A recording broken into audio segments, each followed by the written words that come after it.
Famous story channel में आपका स्वागत है। आइए आज हम आपको सुनाते हैं सिया राम शरण गुप्त की कहानी झूठ सच। तीसरे खंड के कमरे में सामने की खिड़की खोलकर लिखने बैठता हूँ। कुछ दूर एक घर की छत पर कई दिन से एक दीवार उठ रही है। यहाँ एक राज है और एक मजदूर स्त्री। इस जगह से दोनों काम करते दिखाई देते हैं। कभी कभी एक तीसरा आदमी दिखाई पड़ता है, मकान मालिक। रंग ढंग से मालूम होता है वो काम की देखभाल कर जाता है। राज कन्नी लेकर ईंटें छांटता है और स्त्री चूना गारा तसले मिलाती है। ठीक नहीं देख सकता कि ऐसा ही होता है, पर इसके अलावा और हो क्या सकता है। ना तो राज की सूरत ठीक से देख सकता हूँ और न उस स्त्री की। कपड़े दोनों के साफ दिखाई देते हैं। राज का कपड़ा उजला और स्त्री की धोती नीली। यह धोती मानो किसी ने 2-4 दिन पहले ही उसे खरीद कर दी हो। वे सफेद और नीले रंग धूप में चमकते हैं। सोचता हूँ दोनों युवक और युवती हैं। इतना ही नहीं, मैं और भी बहुत कुछ सोचता हूँ। क्या आप अनुमान नहीं कर सकते कि वो क्या है? जो मैं सोचूंगा वही आप सोचेंगे। इस समय वहां छत पर उन दो को छोड़कर और कोई नहीं है। ऐसे में ये क्या बातें करते हैं, उन्हें मैं अनुमान से ही 16:15 आने तक सही बता दूंगा। अनुमान हमारे कान का दूरबीन है, वरन दूरबीन से भी कुछ अधिक, क्योंकि विज्ञानवेत्ता सब तरह के छोटे बड़े दूरवीक्षण यंत्र जो बाजार में सुलभ कर सके हैं। पर चाहे जहाँ की बात सुना दे सकने वाले स्वतंत्र सूत्र यंत्र अब तक हमें नहीं दे सके, फिर भी मेरा काम रुकता नहीं है। यही बैठा मैं उस युवक और युवती की बातें सुनता हूँ। क्या विश्वास नहीं होता? मेरा अविश्वास करोगे तो संसार में न जाने कौन कौन अविश्वसनीय हो उठेंगे। एक युवक है, दूसरी युवती। जानने की बात इतनी ही तो थी। इतना जानकर ही न जाने कितनी रचनाएं ऐसी रची जा चुकी हैं कि जिन्हें पढ़ने के लिए जन्मांतरों तक मुक्ति की कामना स्थगित रखी जा सकती है। इन सबको असत्य कैसे कहेंगे? उनकी नहीं कहता, जिन्हें जगत ही माया मरीचिका जान पड़ता है। दार्शनिक होकर उन्होंने असत्य का ही दर्शन किया है। महत वही होंगे जिन्हें काव्य, नाटक, उपन्यास और कहानी तक में सत्य की उपलब्धि हो सके। अतएव जो मैं उस युवक और युवती की बातें यहाँ से सुन रहा हूँ, इसमें किसी तरह का संदेह न किया जाएगा। किया जाएगा तो उसके छींटे बहुतों को कलंकित कर देंगे। देखो वहां छत पर यह पतिया जोर से हंस पड़ी है। वो साधारण मजदूर है, परंतु जब लेखक किसी के प्रति आकर्षित होता है तब यह कहने की आवश्यकता नहीं रहती कि सुंदर भी वो है। दिन में उसकी हंसी से वहां चांदनी सी छिटक गई है। राज कहता है, देख पत्ती, इस तरह मत हंसा कर, यह हंसी बहुत बुरी है। पतिया कहती, बुरी है तो आंखें बंद कर लो। तेरे पास होने से ही आंख और कान न जाने कहाँ चले जाते हैं। जी अपने आप में नहीं रहता है, मन कहता है कहीं दूर भाग चलें। तुम्हें रोकता कौन है? भाग जाओ घर से उन्हें साथ लेकर। किसी घर के उस कोयले को बचने दे, कहीं से कोई चिंगारी आ गिरी तो उसके साथ वहीं के वहीं सती हो जाऊंगा। पतिया फिर से हंस पड़ती है। राज कहता है, फिर उसी तरह हंसती है। रुक जा, नीचे मालिक आ गए हैं, सुन लिया तो एकदम काले पानी की सजा बोल देंगे। मेरा मालिक कोई नहीं है। नीचे से आवाज आती है, क्या हो रहा है? या सब देख रहा हूँ, आज की मजूरी ना दी जाएगी। जानता हूँ हजारी लाल की आवाज है, यह छत उन्हीं की है। ये उन लोगों में से है जो अपने को सर्वज्ञ समझते हैं। बात करते हैं तो उसे पूरी ही नहीं होने देते। जानते हैं भगवान ने जीभ उन्हीं को दी है और सबको केवल कान दिए हैं। पतिया और राज एक दूसरे को देखकर आंखों ही आंखों में मुस्काए। इसके बाद राज ने कन्नी हाथ में लेकर ईंट पर ठोकर दी और मूंज की बनी कुड़ई सर पर रखकर पतिया ने तसला अपनी ओर खींचा। धीमे स्वर में राज ने कहा, तेरे मालिक नहीं है? कोई तो होगा, बता कौन है? अब नीचे सीढ़ियों पर किसी के चढ़ने का शब्द सुनाई दिया। पतिया ने कुछ कहकर तसले में चिपका हुआ चूना कुरचा और उसे राज के ऊपर छिड़कती हुई झट से नीचे उतर गई। राज के मुख पर संतोष की रेखा दिखाई दी। पतिया के उस व्यवहार में अपने प्रश्न का एक उत्तर उसने पा लिया था। थोड़ी देर बाद जिस समय हजारी लाल ऊपर आकर खड़े हुए, उस समय राज अपने काम में इस तरह जुटा था कि उनकी ओर देखने तक का अवसर उसे नहीं मिला। पतिया सिर से चूने का तसला उतार रही थी। उसे राज के आगे रखकर उसने सिर का वस्त्र संभाल लिया। हजारी लाल ने कुछ काम न होने की शिकायत तो की, पर उस शिकायत में बल न था, जैसे यह जाबिते की कार्रवाई हुई हो। असल में काम का देखने वो नहीं आए थे, कुछ और ही देख जाने का उद्देश्य उनका था। वो संभवतः पूरा नहीं हुआ है। उन्होंने रात से कुछ काम की और कुछ बिना काम की बातें की। कुछ देर तक यूं ही खड़े भी रहे। अंत में लाचार होकर जब नीचे उतरने लगे तब उन्होंने यह निश्चय कर लिया था कि अब की बार चली और चुपचाप यहाँ का काम देखा जाएगा। हजारी लाल नीचे उतरे और पतिया की वही हंसी फिर वहां छिटक पड़ी। सांझ हुआ है, काम बंद करके वे दोनों छत से उतर रहे हैं। मुझे भी अपनी खिड़की बंद करनी पड़ेगी। घूमते समय हजारी लाल से भेंट हो गई थी। उनसे भी मालूम हुआ कि उनकी छत पर कुछ काम लगा है। कुछ झूठ थोड़े कहा था। मालूम हुआ राज का नाम है काशीराम, हाँ पतिया का नाम रदिया निकला। बहुत अंतर नहीं पड़ता, मैं पतिया ही कहूंगा। कोई कवि हो तो वो भी बिना छंदोमय के ऐसा ही कर सकते हैं। विशेष बात मैंने उनसे नहीं की, या ठीक नहीं जान पड़ता कि अपनी बातों की सच्चाई का प्रमाण पत्र उनसे चाहा जाए। मेरे कहने से कोई बात झूठ और हजारीलाल के कहने से ही सच हो, यह हो कैसे सकता है। लिखने के कमरे की खिड़की मैंने बंद कर रखी है। काशीराम और पतिया उस छत पर से चले गए हैं। तब भी मेरा निज का काम रुकना नहीं चाहता। न जाने नए नए कितने रूपों में वे दोनों मेरे सामने उपस्थित हो रहे हैं। प्रयत्न करता हूं पर नींद नहीं आती। आंखें बंद कर लेने पर वे और भी स्पष्ट हो उठते हैं। अंधेरा है, सुनसान है, सब और सन्नाटा है। तब भी कभी सूर की भांति रूप और दृश्य का नया सागर सा मेरे चारों ओर उमड़ उठा है। मेरे मस्तक में गर्मी है, विश्राम नहीं मिलने पाता। सोचता हूँ इसे बचने का उपाय है क्या। लेखक बनना है तो ये सब मुसीबत भी झेलनी होगी। बहुत रात गए, किसी तरह नींद आती भी है, किंतु ये काशीराम और पतिया मेरे साथ नहीं छोड़ते। जा पहुंचा हूँ पतिया के घर पर। छोटी सी झोपड़ी है, गली में गंदगी इतनी कि उस तक पहुंचना भी दूभर उठा। घरों के नाबदान गली में पसर कर खुली वायु का सेवन करते हैं। किसी तरह कर्म कौशल से ही इस झोपड़ी के भीतर पहुंच चुका हूँ। इसे में वो सुंदरी रहती है। बहुत विस्मय नहीं हुआ। कमल और कीच की बात बहुत सुन रखी थी। दोनों के निकट संबंध का प्रमाण प्रत्यक्ष में यही दिखाई दिया। एक कोठरी में पतिया की माँ खाट पर पड़ी है। हाल ही में वो बहुत कड़ी बीमारी भोग चुकी थी। कमजोरी अभी इतनी है कि चल फिर नहीं सकती। उसकी आंखों में नींद न थी। खटिया पर लेटे लेटे उसने पुकारा, पतिया। पतिया दूसरे घर में कुछ कर रही थी। वहीं से उसने कहा, चिल्लाती क्यों, आती तो हूँ। थोड़ी देर बाद आकर वो माँ के सिरहाने खड़ी हो गई। बोली, अभी भी चिल्ला रही थी जैसे घर में आग लग गई हो। अब मुखारबिंद क्यों नहीं खुलता। कुछ नहीं कहती थी, गर्मी बहुत है, खुले में लिटा देते। क्यों नहीं, खस की टट्टियां लगा दूं, तो 4 नौकर बुलवाकर रात भर पंखा डुलवाऊंगी, नहीं तो सोओगी किस तरह। कहकर पतिया झन्नाती हुई वहां से चली गई। माँ ने ओठों ही ओठों में न जाने क्या कहा, कुछ समझ नहीं पड़ा। धीमे से किवाड़ खुलने की आवाज आई। माँ ने पूछा, कौन है। मैं काशीराम। आकर वो खड़ा हो गया। इतनी रात गए, उसका आना नया न था। माँ की बीमारी में इधर वो रात भर रह चुका है। माँ बोली, आओ बेटा आओ। अरे ओ पतिया, सुन रही, काशीराम आया है। कहाँ गई है, एक बोरा तो बिछा जा। पतिया ने जैसे सुना ही नहीं। माँ बड़बड़ाने लगे, कैसे कुलच्छे नहीं सके, इसी इसके भाग फूटे हैं बेटा। थोड़ी देर में पतिया ने आकर कहा, चिल्लाकर क्यों मोहल्ले में डोंडी पीटती हो। आए हैं तो कोई बुलाने गया था। हमारे यहाँ बैठने के लिए मेज कुर्सी नहीं है। बड़े भारी राजा नवाब तो हैं जो जमीन पर नहीं बैठ सकते। काशीराम को बुरा नहीं लगा, वरन जान पड़ा जैसे वो प्रसन्न ही हुआ हो। बैठ वो पहले ही चुका था। उसने माँ की तबीयत का हाल पूछा। बहुत जल्द अच्छे हो जाने की सांत्वना दी और इधर उधर की दूसरी बातें चलाई। पतिया वहां से चली गई थी। माँ ने शिकायत की, क्या कहूँ बेटा, यह कलमुही मरती भी नहीं है। चांद के से टुकड़े को कलमुही कहती हो माँ। एक बार नहीं 1000 बार, इसी से तो इसके भाग फूटे हैं।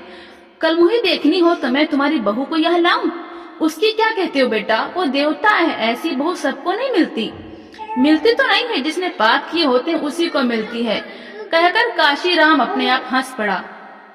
जाते समय अकेले में काशीराम का पतिया से सामना हो गया। धीरे से हंसकर बोली, देवता के पास जा रहे हो, खूब अच्छी तरह पूजा आरती करना।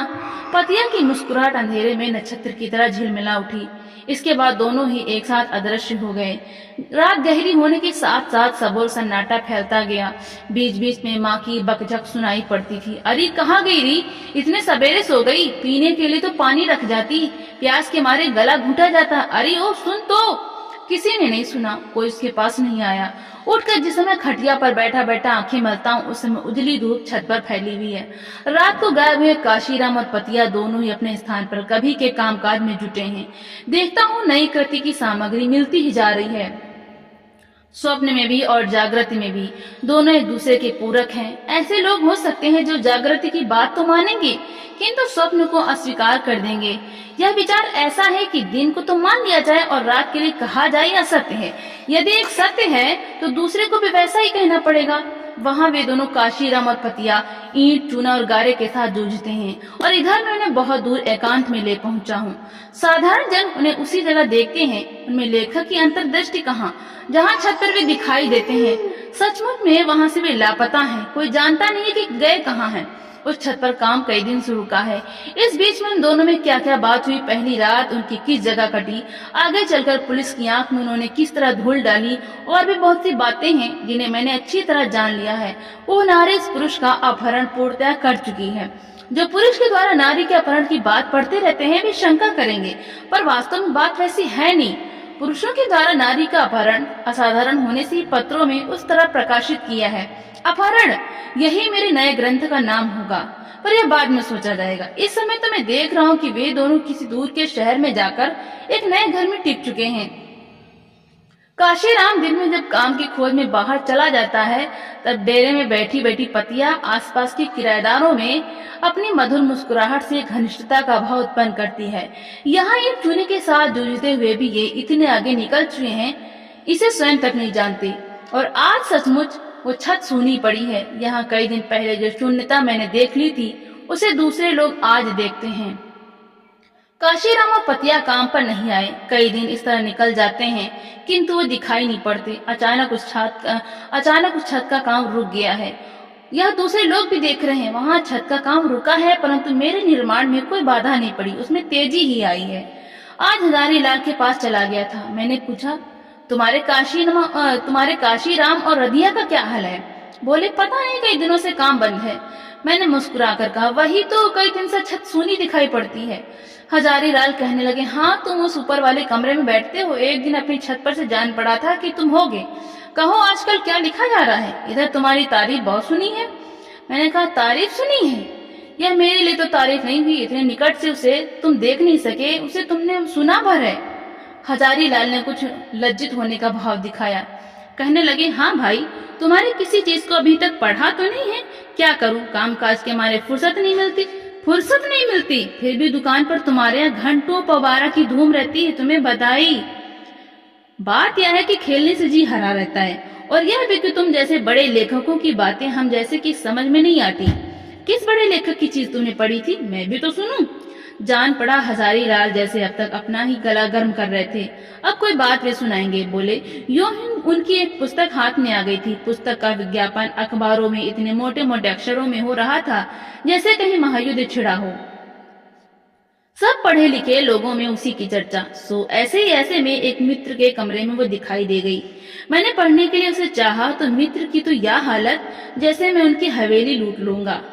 हिम्मत के साथ उनका सामना करके किसी तरह पुस्तक उठा हिलाया, परंतु जाने दो। प्रशंसा करूं तो वाह वाह और निंदा करूं तो वाह वाह। लेखक की भलाई दोनों बातों में है। भाव कुभाव अनक आलस हूं, सभी और मंगल ही मंगल। मैंने पूछा, पुस्तक का नाम तो बताओ। लेखक का नाम तक नहीं लेना चाहते। कहने लगे, गुरु का नाम लेने की मनाही है। उस पुस्तक से बहुत बड़ी शिक्षा ले चुका हूँ, इसलिए किसी तरह उसका नाम नहीं लूंगा। और नाम तो झूठी या बनावटी बात है। भूकंप का, उल्कापात का, अग्निकांड का आज तक किसी ने नामकरण किया है? वो भूकंप है, वो उल्कापात है, वो अग्निकांड है, वो पुस्तक है। केवल इतना कह देने से काम निकल जाता है। कुछ ठहर कर हंसते हुए कहने लगे, पुस्तक के संबंध में प्रारंभ में ही लेखक ने प्रतिज्ञा की थी, मैं सत्य का यथार्थ और नग्न निदर्शन करूंगा। मेरी उत्सुकता बढ़ गई। पढ़ने वाले को इसके अतिरिक्त और चाहिए क्या? उस दिन अपने खिलाड़ी साथियों को भी निराश करके मुझे लौटा देना पड़ा। पुस्तक लेकर पढ़ने बैठा तो प्रारंभ में ही माथा ठनका। देखा, यकीन शोधों के बीच में जा पहुंचा हूँ। एक कोई मायाविनी है, सब उसी के आसपास चक्कर काट रहे हैं। लेखक की उन्हीं बातों में रुचि, उन्हीं बातों में उसका आनंद और उन्हीं बातों में उसका रस। सत्य और यथार्थ का तो वो दृष्टा ही ठहरा। वर्णांतता की बात डॉक्टरों के मुंह से सुनी थी, परंतु गुणांतता का पता उसी बार चला।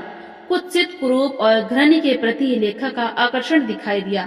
शराब के भद्र दलाल देखे हैं, परंतु किताब भी वैसे ही, वरन उसे 1000 गुनी बुरी दलाली इस युग में करने चलेगी। यह उसी दिन मालूम हुआ। थोड़ी देर तक ही पुस्तक हाथ में रह सकी। जब सहन करना पूर्णतः संभव उठा, तब वहीं से नीचे के नापदान में उसे छोड़ दिया। जहाँ की चीज थी वहीं पहुंच गई। परंतु क्या कहूँ, इसी बात को लेकर उसी दिन से मेरे उन मित्र महोदय ने मुझसे बोलना तक बंद रखा है।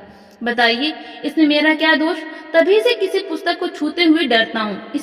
इसी का फल है जो आज तुम्हारे सामने लज्जित होना पड़ा कि तुम्हारी भी कोई चीज अब तक मैंने नहीं देखी। गुस्सा होकर ही घर लौटा। जान पड़ा कि मेरे नए ग्रंथ की पूर्वालोचना करने के लिए हजारी लाल ने किस्सा गढ़ा है। उत्तर देने के लिए कितनी ही बातें मेरे मन में टूट पड़ी हैं। उन्हें ओज से अलंकार के अस्त्रों से सजाकर मैंने पंक्तिबद्ध किया, परंतु सामने प्रतिद्वंदी होने से आग लगी अकेली लकड़ी की भांति अपने आप दग्ध होकर शांत हो जाना पड़ा है। अंत में यही निश्चय रहा कि हजारीलाल की खबर अपने नए ग्रंथ में लेनी पड़ेगी, यही नाम ज्यों के त्यों रखकर। हजारीलाल कहाँ? आकर्षण तो उस मायाविनी के प्रति है, उस दूर के शहर में, उस नए मकान के बीच जहाँ वे दोनों आजकल टिके हैं, वहीं इस समय एक भयंकर कांड होने जा रहा है। काशीराम खटिया पर लेटा हुआ है, चारों ओर रात का सन्नाटा। कमरे में काशीराम के घुरकने की आवाज को छोड़कर जैसे कोई और पदार्थ जीवित नहीं। मिट्टी के दिए की लौ तक निस्पंद है। इस समय पतिया के हाथ में अचानक एक छुरी चमक उठती है। उस चमक में जैसे छुरी का भीषण भय कांप गया हो, और इसके बाद एक चीत्कार, रक्त की धारा, थोड़ी देर के लिए तड़फड़ाहट, और फिर सब कुछ सदा के लिए शांत। अब उस राक्षसी का कहीं पता तक नहीं। वो अपने नए प्रेमी के साथ सुरक्षित है। सब कुछ स्पष्ट हो चुका है, अब बदला न जाएगा। रचना का नाम होगा राक्षसी।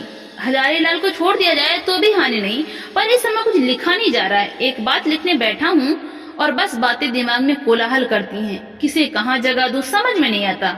अभी कुछ ठहरने की आवश्यकता है। विचारों की इस उफान में इतना कुछ कहकर, कितना कुछ उफन कर नीचे की आग में गिरा जा रहा है।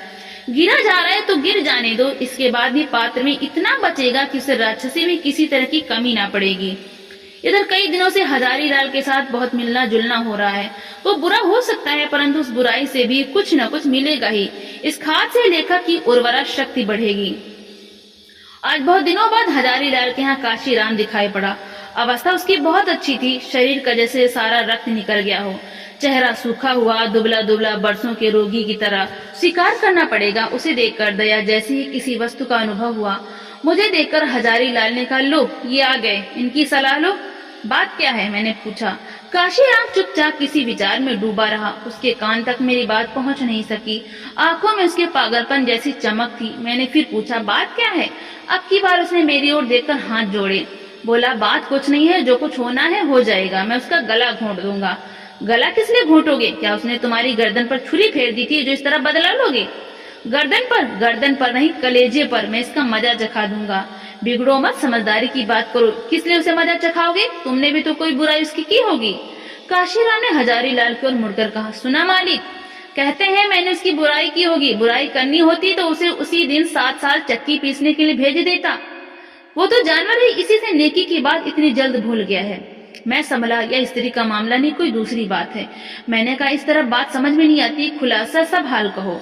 अगर कोई जानवर है तो उसके साथ वैसा ही बर्ताव किया जाएगा। इसी तरह कुछ और दिलासा दिए जाने पर संभल कर उसने कहना प्रारंभ किया, पिछले जेठ की ही तो बात है। उस दिन वहां का एक आदमी आकर कह गया, रधिया को उसके घर वाले ने 2 दिन से अपने घर में ताला लगाकर बंद रखा है। खाने पीने तक को उसने नहीं दिया। यह कैसी बात? मेरा जी घबराया। उसी समय हाथ तक और थाली में पटक कर मैं उस गांव के लिए चल पड़ा। जब वहां पहुंचा, रात के 8-9 का समय हो गया। सुनी हुई बात सब सच निकली। गिरधारी शराब पिए औंधे मुंह पड़ा था। उस कोठरी तक पहुंचने में रुकावट नहीं हुई जहां रधिया ताले में बंद थी। ताला ऐसा था कि बिना चाबी के खोलने में कठिनाई नहीं हुई। हाथ पकड़कर कोठरी के भीतर से उसे निकाला। पूछा, यह क्या हाल है री तेरा? बोली, पहले 2 घूंट पानी, प्यास के मारे गला सूखा जाता है। गिरधारी पर ऐसा गुस्सा आया कि अभी इसका गला घोंट दूं। 1 लोटा भरकर पानी दिया तो रधिया गट करके उसी दम उसे पूरा का पूरा पी गई। बाद में मालूम हुआ कि गिरधारी ने किसी की चोरी की थी। रधिया ने रोका कि यह अच्छी बात नहीं। बस इसी बात को लेकर झगड़े की गांठ दोनों में पड़ गई। दूसरे तीसरे दिन ही यह बहाना लेकर उस कसाई ने रधिया को बंद कर दिया कि तुझे रोटी करनी नहीं आती। मैंने कहा, मैं थाने में खबर करता हूँ, चोरी का माल अभी घर में होगा, तभी लाला जी के होश ठिकाने होंगे। रधिया मेरे पैरों पड़ गई। ना ऐसा ना करो, ऐसा जानती तो तुमसे ना कहती। वो तो रोने चिल्लाने लगी। मैंने कहा, मर अभागी, इसी तरह मर। अब कहो, यह मैंने उसकी बुराई की जो उसी दिन उसे जेल में भिजवाया। तब फिर उसी रात रधिया को मैं वहां से भगा लाया। भगा न लाता तो उसकी जान न बचती। जानता हूँ, सब जानता हूँ। कानून तो यही कहता है कि गाय की गर्दन कट जाने दो, कुछ बोलो मत। मैं ऐसे किसी कानून को नहीं मानता। थोड़ी देर में काशीराम शांत हुआ। रधिया का नाम लेते ही जान पड़ता था उसके वचनों में चंदन का लेप होता हो। कहने लगा, घर आकर मैंने रधिया से कहा, देख रही, अब मैं तुझे वहां जाने ना दूंगा। वहां गई तो जीती ना बचेगी। इसी घर में रूखा सूखा पाकर मालकिन की तरह रहे। यहाँ आकर वो झांकेगा तो उसके दांत तोड़ दूंगा। बोली, अब वहां जाऊंगी? मैं ऐसी नहीं हूँ। मुझे बड़ी प्रसन्नता हुई। किसी बात की कमी न थी। मालिक का काम करते थे और पैर पसार कर रात को सुख की नींद लेते थे। किसी बात का कोई खटका न था। बीच में एक आध बार गिरधारी दिखाई दिया, पर मेरे डंडे को देखकर उसकी हिम्मत नहीं हुई कि कुछ कहे। रधिया कितनी सीधी है यह तो तुम जानते ही हो मालिक, पर उस दिन मैंने सुना कि गिरधारी को उसने भी ऐसा फटकारा कि जिसका नाम जिस दिन रधिया को लाया था उस दिन उसकी हालत थी जैसे महीने भर की लंघने कर चुकी हो। या थोड़े ही दिनों में वो फूल सी खिलने लगी। मैंने सोचा कि अब कुछ ऐसा करना चाहिए जिसमें आगे किसी तरह का खटका ना रहे। इसी बीच में वहां के किसी आदमी ने सुनाया कि गिरधारी बीमार है। सुनकर रधिया का चेहरा फीका पड़ गया। पूछने लगी, कैसी बीमारी है? मैंने कहा, होगी किसी तरह की, तू अपना काम देख। वो चुप रह गई। दूसरे तीसरे दिन फिर वही खबर, गिरधारी को लंघने हो रही हैं। अब तक लंघने हो रही, मरा क्यों नहीं? रधिया एक जगह अकेली बैठकर रो रही थी। मैंने फटकारा, रोती क्यों है? वैसे आदमी को ऐसी सजा मिलनी चाहिए। वो तो एकदम बदल गई। कहने लगी, कोई बुरी बात मुंह से निकालोगी तो अपना सिर फोड़ लूंगी। मैं सन्नाटे में आ गई। स्त्री की जाति कैसे नमक हराम होती है। वो तो 2 दिन में मुरझाने लगी। बोली, मैं जाऊंगी। मैंने रोका, वहां जाकर मेरी नाक कटाएगी क्या? वहां जाने का नाम लिया तो याद रखना। हाँ, उसी दिन वो किसी से कुछ कहे सुना बिना घर से निकल गई। उस समय कहीं गया हुआ था मैं। लौटकर मैंने कहा, जाने दो, पिंड छूटा। पर क्या कहूँ मालिक, उसके बाद ही मेरी आंखों में आंसू आ गए। घर ऐसा लगने लगा जैसे काट खाएगा। उस अभागी ने मेरी बात न रखी। सोचा अब की बार उसे वहां अच्छी सिखावट मिले। सो वही बात हुई मालिक, वही बात हुई। राम रे, मैंने अपने आप उसका बुरा चेता। काशीराम की आंखों से आंसू झरने लगे। कुछ संभल कर उसने कहा, मैं तो समझता ही था कि बीमारी की बात बहाने की है। वही निकला। वो भला चंगा शराब पीता था और आनंद करता था। बेचारी छल ही छल में वहां फंस गई। अब कल की ही बात है, उन दोनों में फिर कोई बात हुई। वैसे कुछ चोरी चपाटी की होगी। सो उसने रधिया को इस बार इतना पीटा कि उसका हाथ टूट गया है। अस्पताल पहुंच गई है। मैं खुद जाकर देख आया हूँ। डॉक्टर साहब कहते हैं कि मैं 10 रुपए लाऊं तो वे ऐसी दवा मंगा देंगे जिससे हाथ की हड्डी जुड़ जाए। सो भी पूरा विश्वास उन्हें नहीं है। पीटा उस हत्यारे ने, हड्डी तोड़ी उस हत्यारे ने, और दंड भरू मैं। 10 रुपए, मैं ऐसा ना समझ नहीं हूँ। मेरे पास रुपया क्या, पैसे तक तो है नहीं। जब गिरधारी का गला घोट दूंगा तभी मुझे चैन मिलेगा। काशीराम के चेहरे पर गहरी पीड़ा के लक्षण दिखाई दिए, जैसे उसका शरीर ऐंठने लगा हो। दायां हाथ बाएं पर रखकर एक स्थान बताते हुए रोती हुए बोली, उसने कहा, हत्यारे ने बेचारे का हाथ तोड़ दिया है, हाथ। दुखी होकर मैंने समझाया, दूसरे की बेहता को तुम्हें भी तो उस तरह भगा लाना ठीक ना था। ठीक था मालिक, एकदम ठीक था। गिरधारी की ब्याहता है तो मेरी भी वो सगी बहन है। उसे कैसे उस कसाई के हाथ में रहने देता? हाथ तोड़ डाला, इससे तो मार ही डालता तो अच्छा था। अभागी, अब काम कैसे करेगी? रधिया तुम्हारी बहन है। मेरी आंखों में भी आंसू थे। घर आकर पहला काम यह किया कि अपनी राक्षसी के प्रारंभिक पृष्ठ फाड़कर नापदान में छोड़े। हाँ, नापदान में ही, और तैयार होकर तुरंत निकल पड़ा। देखो अस्पताल में रधिया की कुछ सहायता